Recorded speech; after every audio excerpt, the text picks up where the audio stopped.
In this video, you'll discover natural ways on how to combat your seasonal allergies. Hi ladies and gentlemen, I'm Dr. Zarowski and welcome back to the channel. Now if you're new to the channel, it's a pleasure to have you here. Be sure to subscribe, hit that bell notification, and join our notification community so I can help you excel your health and your life. In this video, I'll uncover allergy relief home remedies. Now I love this topic because I always love going the natural route first. As a matter of fact, when I was at a coffee shop the other day, one of the girls had said, you know, for allergies, you can do this and this. I said, not this guy. I'm going the natural route first.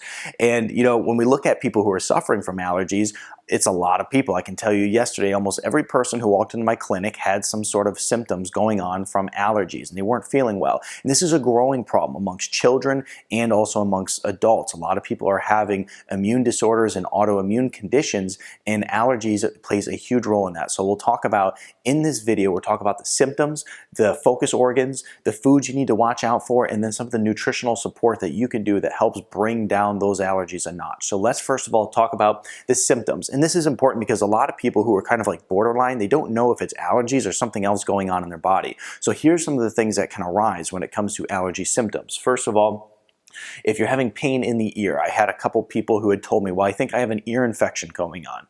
Well, no, it's just a light pain in the ear due to the allergy. So you can get a little pain in the ear. Nasal, this is a big one here. So nasal congestion, loss of smell, redness, runny nose, postnasal drip, sneezing, or stuffy nose. These are all things that many people are facing, along with the eyes. So itchiness, puffy eyes, redness, or watering around the eyes. So these are all very, very common symptoms that most people who have allergies are having.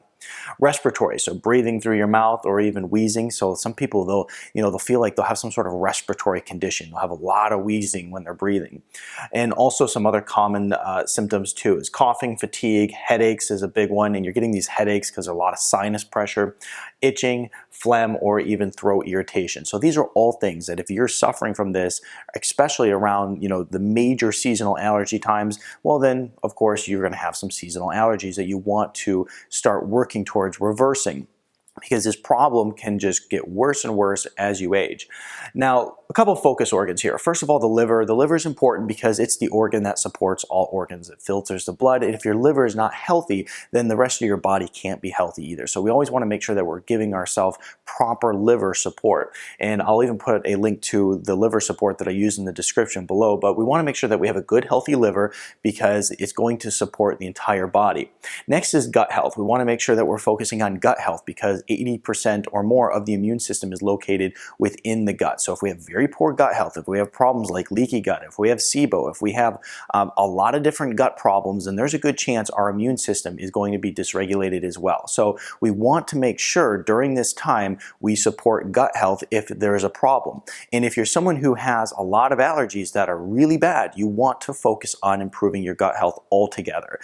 Just year round, always focus on making sure that you're improving your gut health, not just during the time of allergies. And that's key, because if you're just waiting till the time when allergies come around and then you're going to start making some different changes, it's too late. You want to be making those changes prior when it comes to the organ health. So gut health is a big one. We want to make sure that we are always working to maintain gut health. So foods to avoid. These are foods that people are in many cases very sensitive to. So one of the things that we'll do is we'll do a food hypersensitivity test with patients, and what we'll find is basically the list of foods that their body reacts negatively to. These are some of the top foods we see, and what happens if you're consuming these foods that your body is already kind of sensitive to, and then the allergy season comes along, it kind of just compiles this whole problem and makes it much worse. It exacerbates everything. And so dairy is a major trigger food. Eggs also, gluten, fruit, and nuts. Now, it doesn't mean that you have to avoid all of these foods. You could just have one of them that really sets you off. Sometimes, I see people right around allergy season, they'll have a piece of fruit and they'll literally be coughing and sneezing and it'll set them over the edge. Any other time of year, it's completely fine. Same thing goes with dairy. Next thing you know, they realize all their allergy symptoms got way worse after they had some dairy with their dinner. And so we have to watch out. Nuts is also one that I see people have almost an immediate reaction to. They might have some almonds and their throat gets all itchy. And it's just during that time of the seasonal allergies, when your immune system is already very hypersensitive, this just puts you over the edge.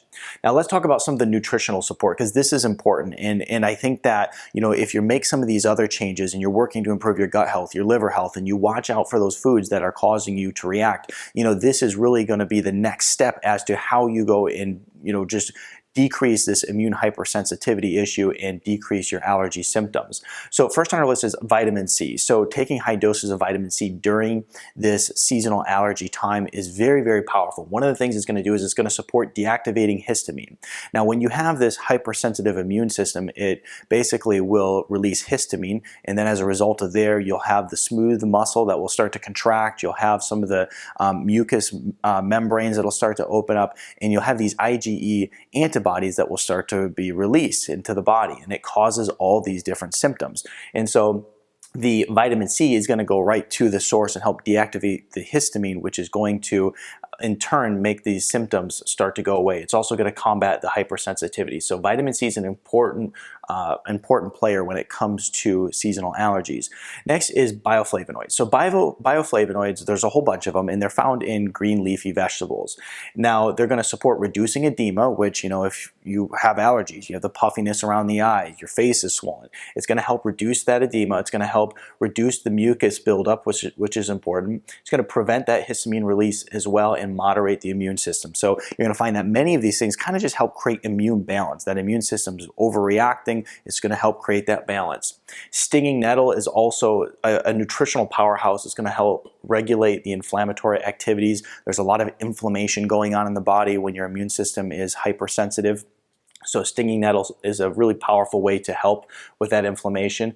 Bromelain is also really great too. Now this is an enzyme complex that actually comes from the pineapple, and it was found in Germany to be a really powerful tool to support reducing microinflammation. So it's going to modulate the inflammatory reaction, and it's also going to combat hypersensitive immune reactions as well.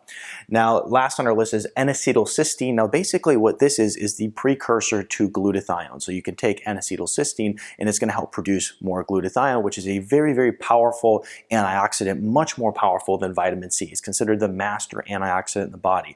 Not only is it going to support the detoxification, not only is it going to support the liver health, but it also is a natural mucolytic. And basically what that means is it's going to help reduce the mucus formation, but help reduce the mucus viscosity as well. So it's not going to, you're not going to have this big, thick mucus buildup in the body. So NAC is powerful for that. Many people don't know that it actually can be used for that. So now you learn something new.